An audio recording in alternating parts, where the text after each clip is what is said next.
Hello, thank you for being here. I'm very happy to share my story today. A story of how I've overcome my fears, built a life that feels so aligned to who I am, follow my purpose, build crazy things around the world, and especially about being myself and being authentic. I am Maria Solano. I'm a human design expert and I guide people and help people bring their most authentic vision to life, to have the courage to actually pursue their dreams. I mainly work with founders, entrepreneurs, and people who are willing to take a risky path, a path that is not written yet, and sometimes we are just too afraid to do it. If you're a person who's very interested in self-development and growth, I'm here to guide you as well. So today, I had a beautiful encounter with a friend that I met 14 years ago when I was living in South Korea. And it's this crazy question when they ask you, okay, so how's your life been in the past 14 years? And I'm like, wow, we were 21. I'm 34.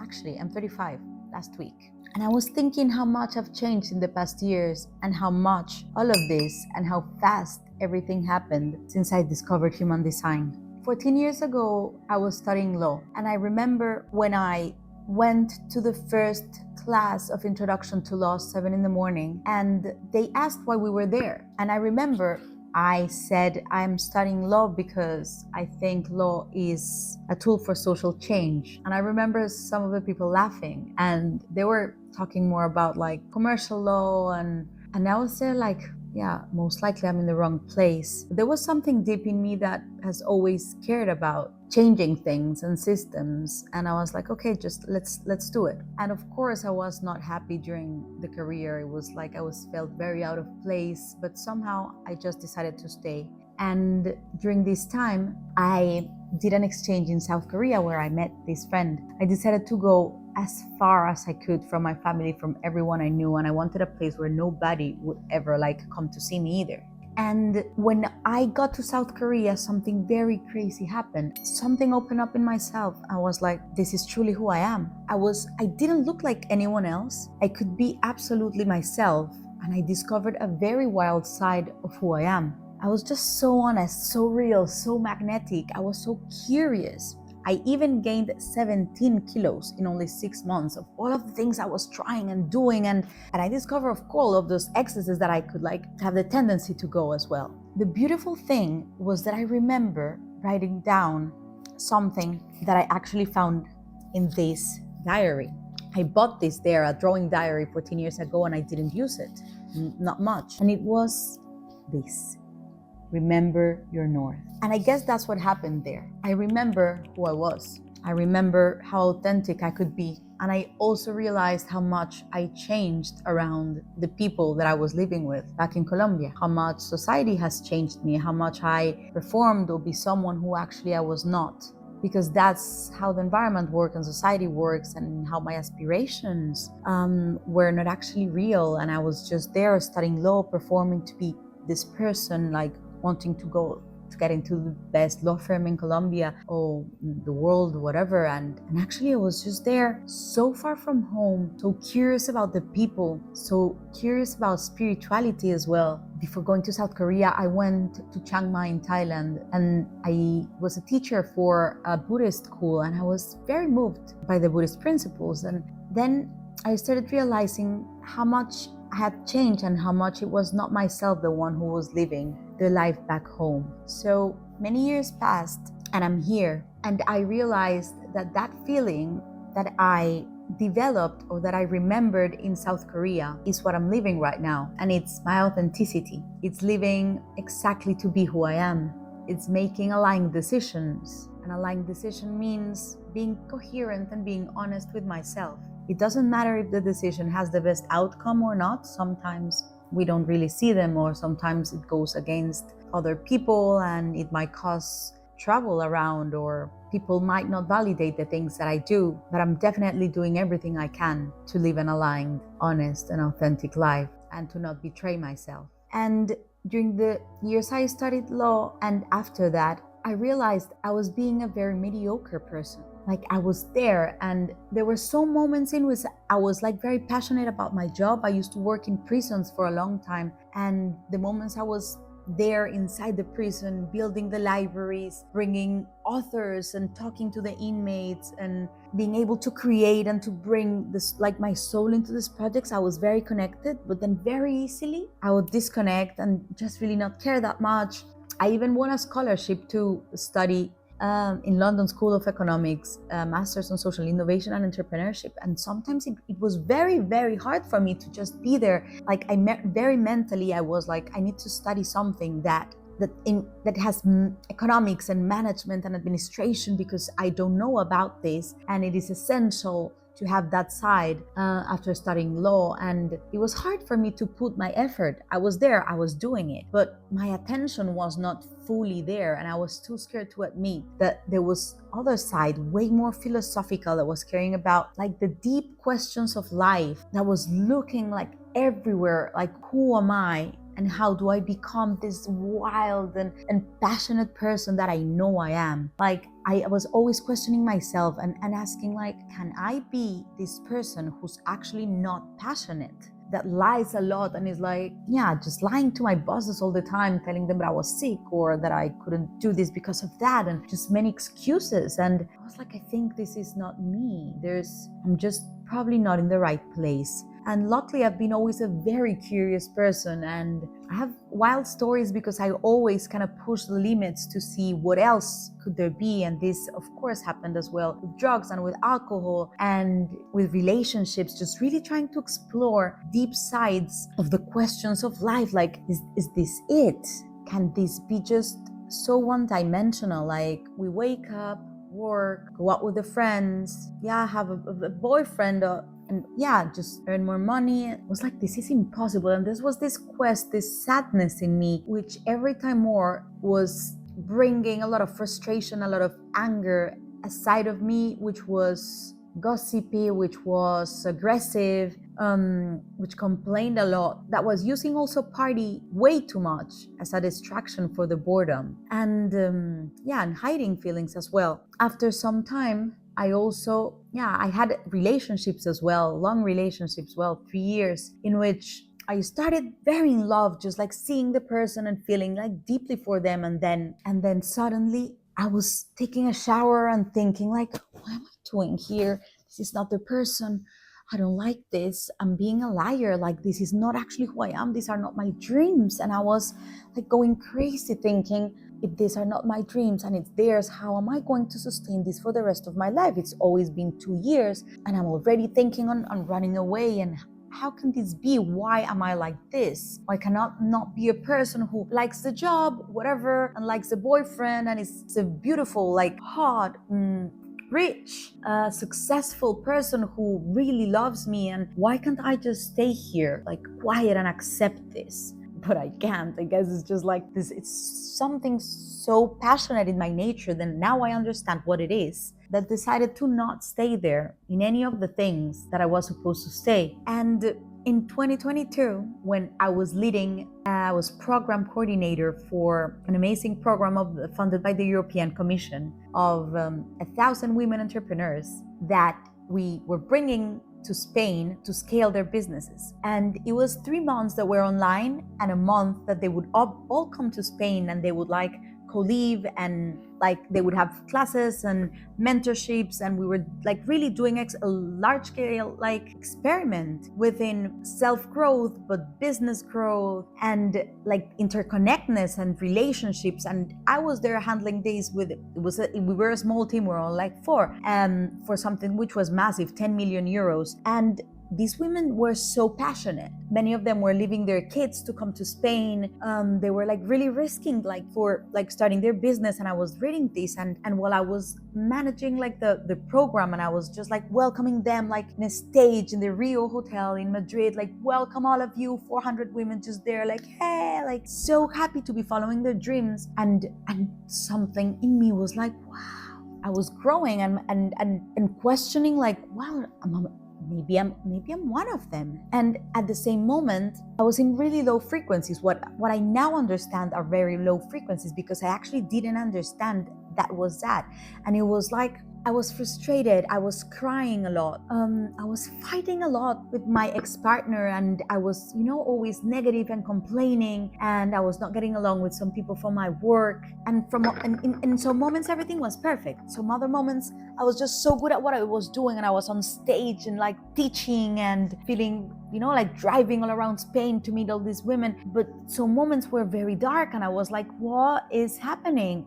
And the crazy thing is that through this program, I met an amazing coach. She was like in her late 50s, and she asked me if I've ever heard about human design. And I didn't know about it, but I was always happy to pay for astrology and to hire a coach for this or that, and always kind of like hiding my spirituality, or don't even know if like hiding it, but I was definitely never like talking about it as much as I was deep resonating in myself. And she said, yeah, just with your date of birth, send this to Miguel. And if I knew this tool like 30 years ago, my life would have been completely different. And now I understand why she said that, because it's been 4 years and my life is completely different.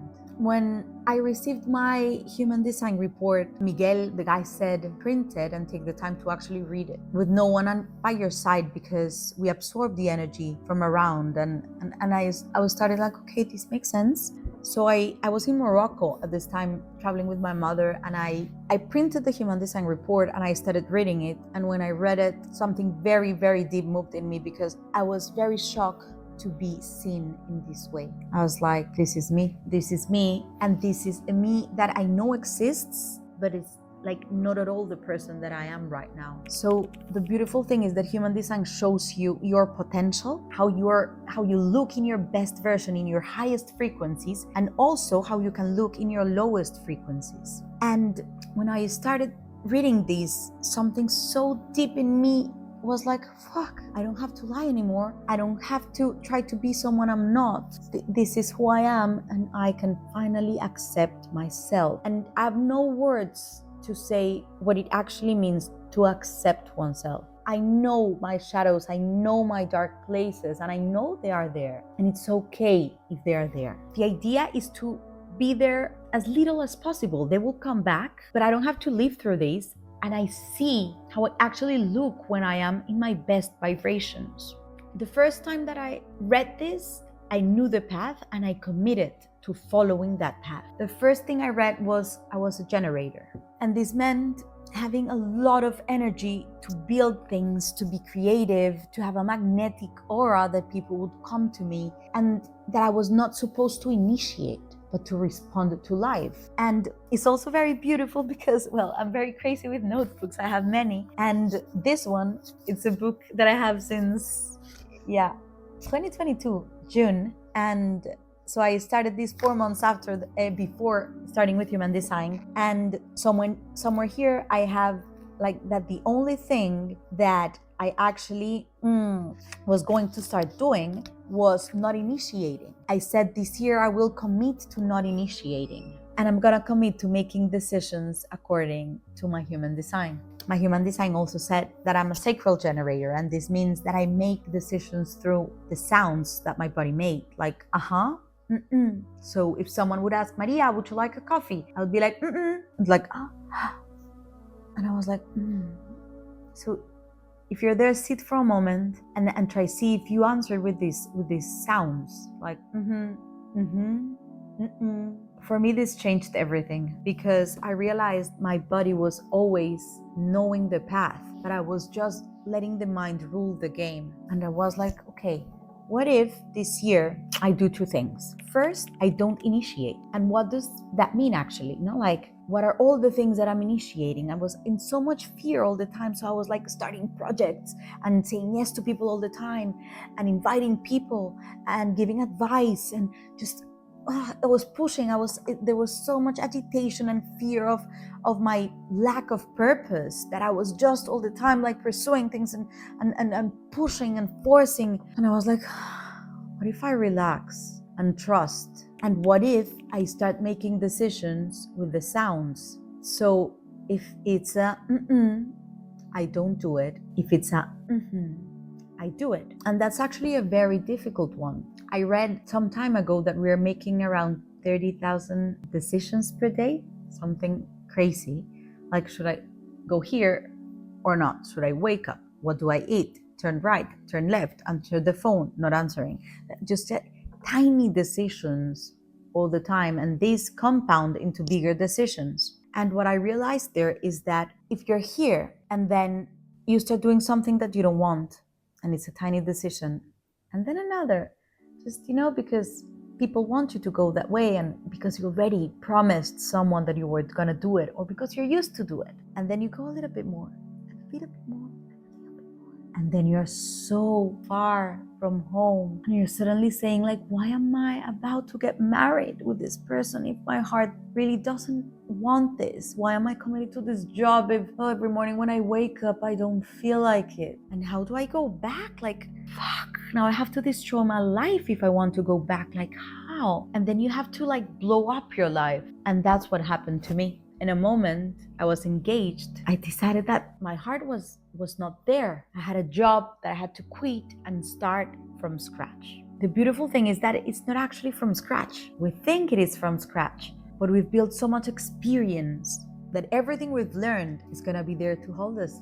And I remember before quitting my job, talking to my ex and telling him that I was so passionate about psychology, and that I would like to be like my friend who was a psychologist in LA, and that she was earning, I don't know, like hundreds of dollars per session. And I remember like he telling me like, yeah, but you didn't study that, and like this is what you do, like how are you gonna get there? And this was 4 years ago, and I was like, I have no clue, but I'm gonna do it in my way. I know I'm not a psychologist and I'm not gonna treat trauma, but people will be paying me hundreds of dollars for my advice, for my opinion, and for my knowledge. And it happened. It's happening. And every time I'm using everything I've learned in the past years as a lawyer, as working for the European Commission, working for the United Nations, working for social entrepreneurship, all of the effort I put in my personal and spiritual development, traveling the world to Buddhist monasteries in Nepal, being in Bali here,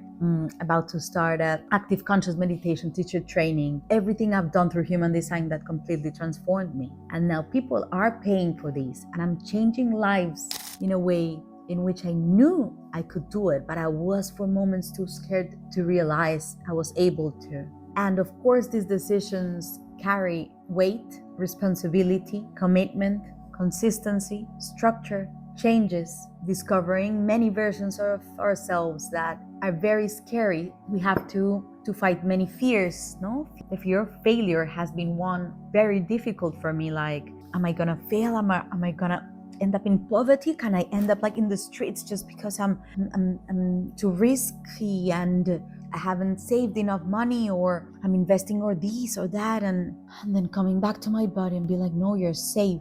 You're following your dreams. And every time I make more decisions aligned to those sounds, and every time I respond to life instead of initiating and letting the right opportunities approach me, it looks like magic. It is so synchronic that sometimes I barely make decisions because things just come in exactly the exact moment that I'm like thinking about them. And that's what it is about, that we start living in such alignment that we are in the right place at the right time. And then the right opportunities come to us because we are just magnetic. I was walking with this friend that I told you about, I met in South Korea like 2 days ago in Ubud.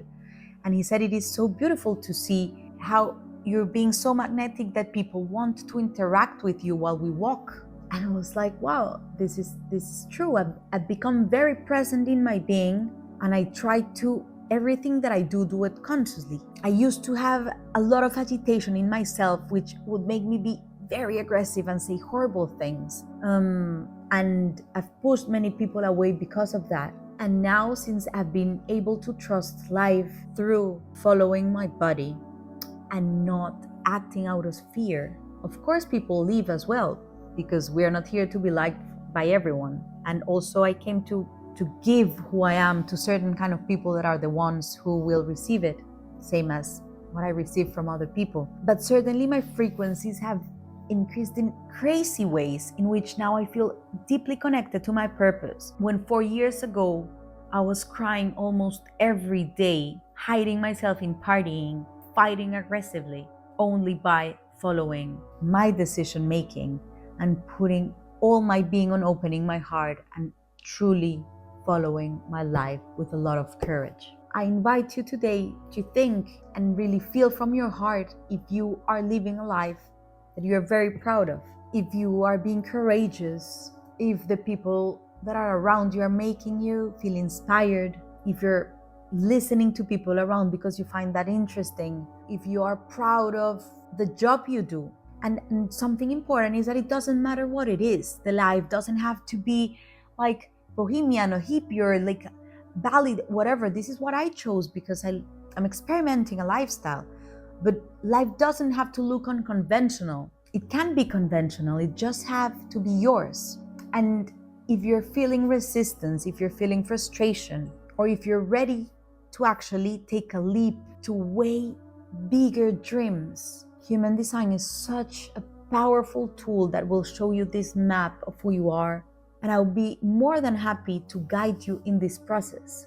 I've created a tool in which, with your date of birth, exact time, and place, you can get exactly who you are, your analysis on how to start living your design. You can go through this link and see, because your life can truly be transformed, and you might be living and owning your purpose and transforming lives months from here, a couple of years from here. The important thing is that you decide to truly follow your heart and commit to living from your map, not copying the map of others. Thank you for being here. Stay weird, courageous, and loving.